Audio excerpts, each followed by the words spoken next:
Alright, prepare yourselves. We're gonna be doing a long video.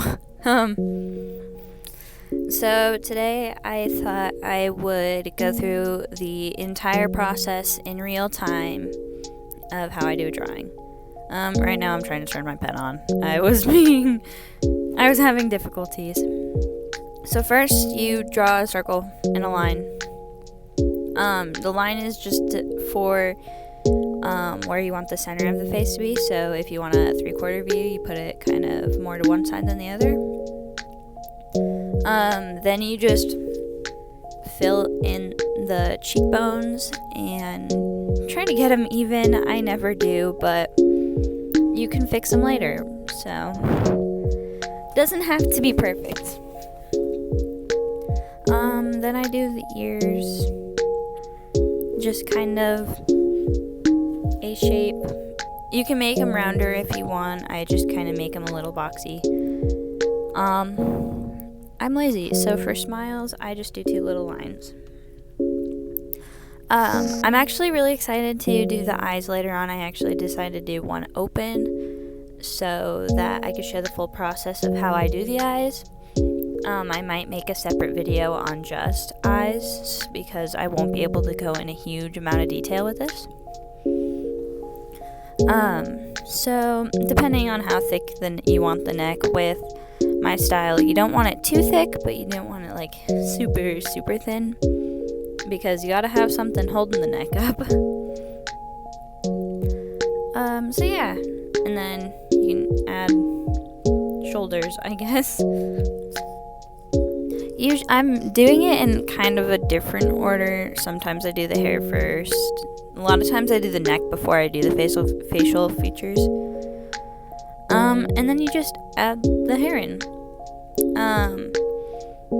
With my style, I like to keep everything simple, not do any like crazy amount of detail with it. Just enough so that you guys can get the gist of what is happening. Because we don't have time for a huge amount of detail. Yeah. So, then you can just kind of fill in the shoulders, give her clothes, whatever you would like. Right there I decided she needed to be moved because I didn't feel like drawing the rest of her. When I say I'm a lazy artist, I mean it. So just deciding what to give her for clothes.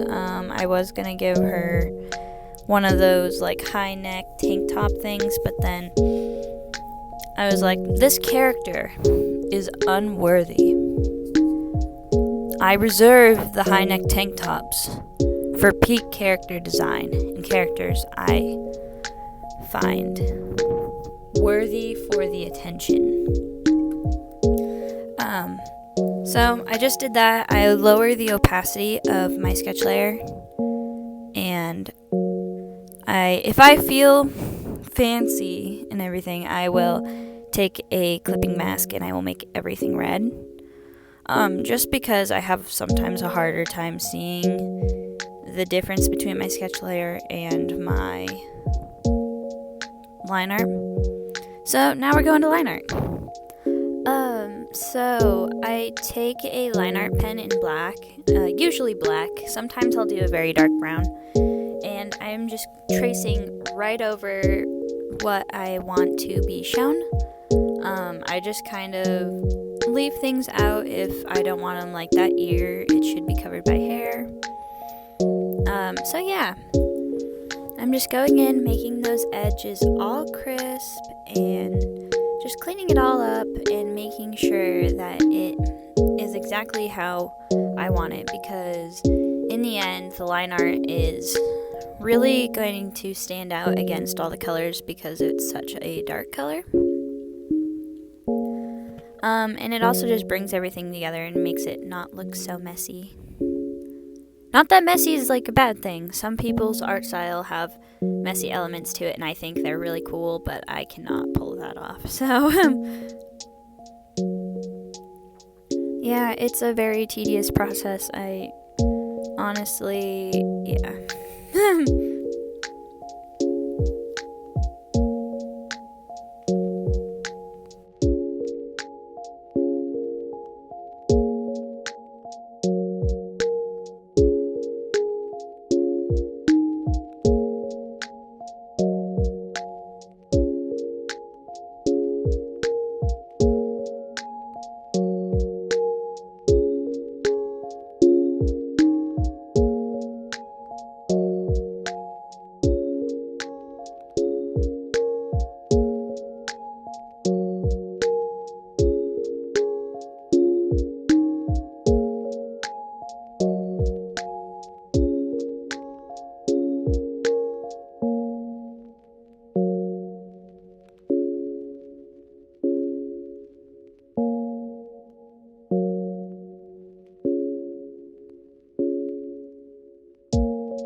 Alrighty, so I am just finishing up the line art now, and then we'll be able to move on to color.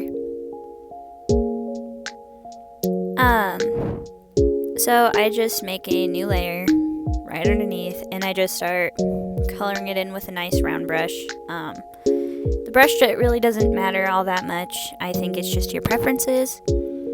I like having the round brush at full opacity, and it just, you can get a solid color out of it. So for skin colors, usually I stay in the orange-red area, and I just kind of go from there. I do have pre-saved colors because the nice thing about Procreate is you can make color palettes, which I didn't have that luxury in the sketchbook app. So, I mean, that's one aspect I really, really liked about getting Procreate. So yeah, just filling in colors and going about that. Nothing really too exciting yet.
So now we're jumping over to the eye, and with my style, it's really good to have a color that really stands out, but is also kind of cohesive to the character.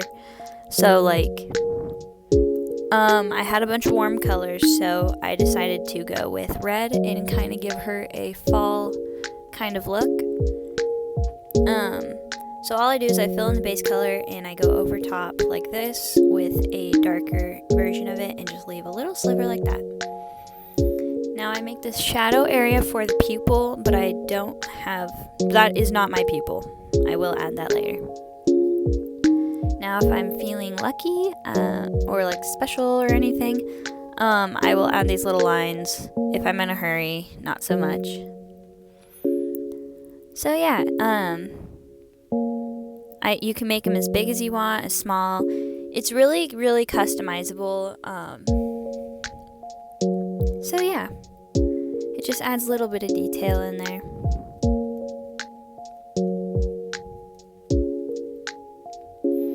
So now I'm going in with a really, really light color, and I am just filling in the bottom of it because I would not know why, because I just do it because I do it. Now I'm going in with the pupil. the pupil can be any shape that you want, actually. It really doesn't matter. So it's whatever you want, and that's all that matters, really. So now I'm going to go over top, and I'm going to find a not too bright, but like not too dark red color. I made the mistake of going too bright at first.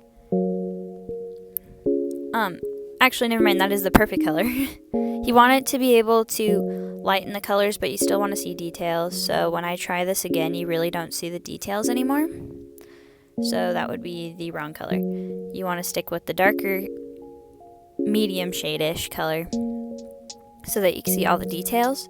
This is just on a separate color dodge layer on top. Yeah, it just gives it a little bit of fun, I guess.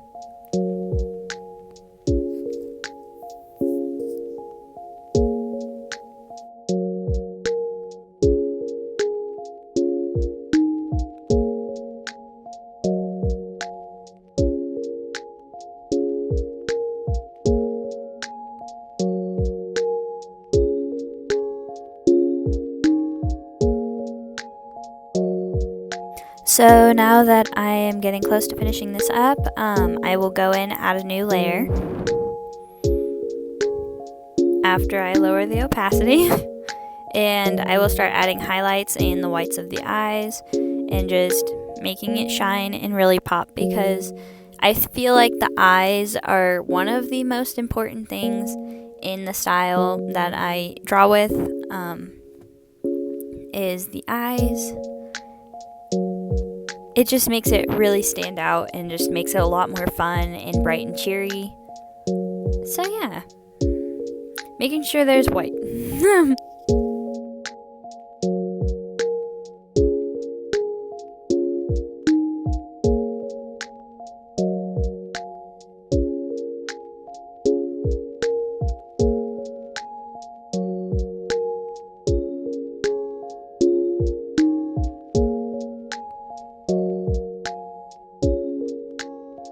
Alright, so now that I am finished up with that, I'm going to go back to the fill, like the layer that I filled everything in with, and I'm just starting to add blush and kind of give it a little bit more to it.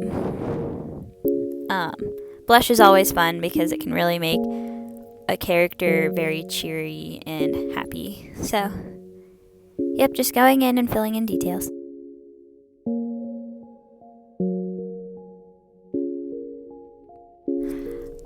So while I'm adding blush, sometimes I add blush to the ears, just to give the skin a little bit more color in places I think it should have. Ears tend to be a little bit more red, so that's why I had it there. And if people are blushing, a lot of times their ears will turn red, so that's the reason I put that there.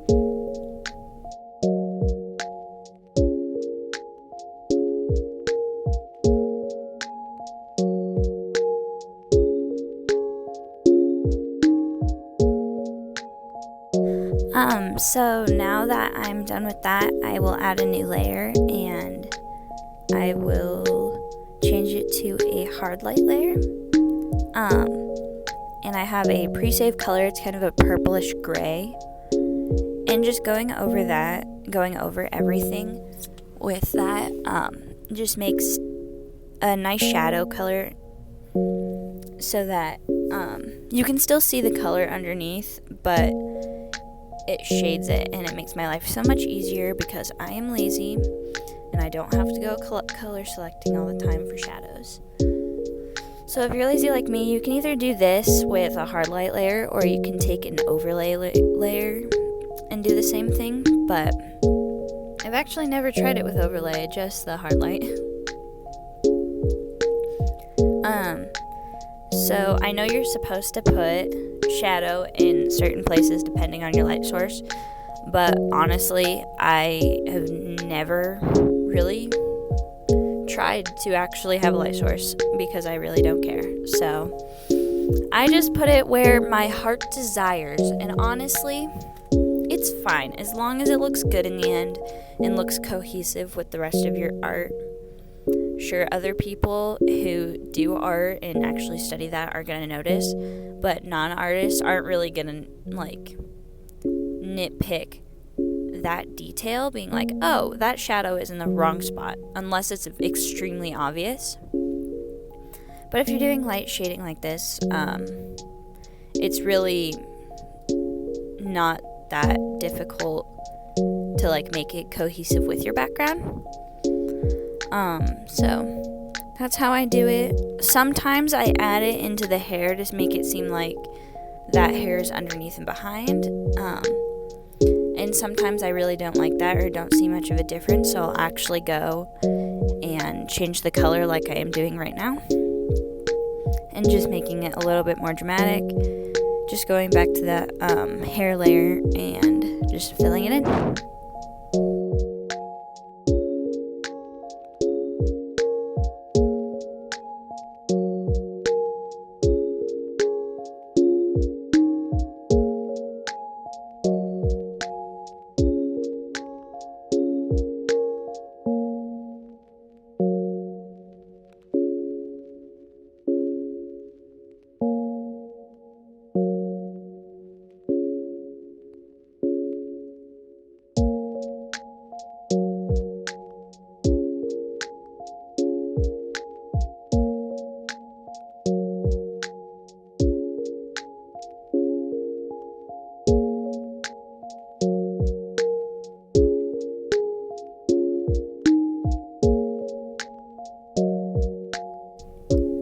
So, I'm just kind of finishing up adding the darker shades, and I will select a lighter brown color, and just add these little things when I feel like it.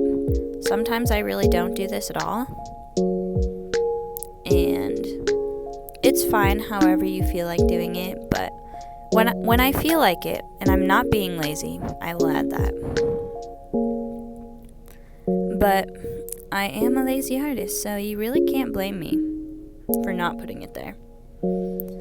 Right now I'm going in with a color dodge layer, and I am airbrushing a reddish color around the eye and just kind of around the hair, just to kind of give it that kind of glowy effect. I was going to put it around the whole thing and make it seem like it's glowing, but I didn't like it, so I got rid of it. So I just kind of put it around where I felt like it. Sometimes putting a like kind of warmer tone color dodge layer makes the shadows look a little bit more cohesive with the skin and kind of brightens it up a little bit and makes it seem less dull. So that's always kind of fun to add to make the whole piece seem kind of more together in a sense. So right now, I am actually just replaying the whole time lapse now, so I'm done. I like to go back with my time lapses since I make videos and just go through the whole process and make sure that I really didn't leave anything out. So that is literally it. That is my entire process of drawing on my phone. I hope you guys really like that. Please like and subscribe. It would help me so much. Share and comment. And I love you guys, and I'll see you next time. Bye.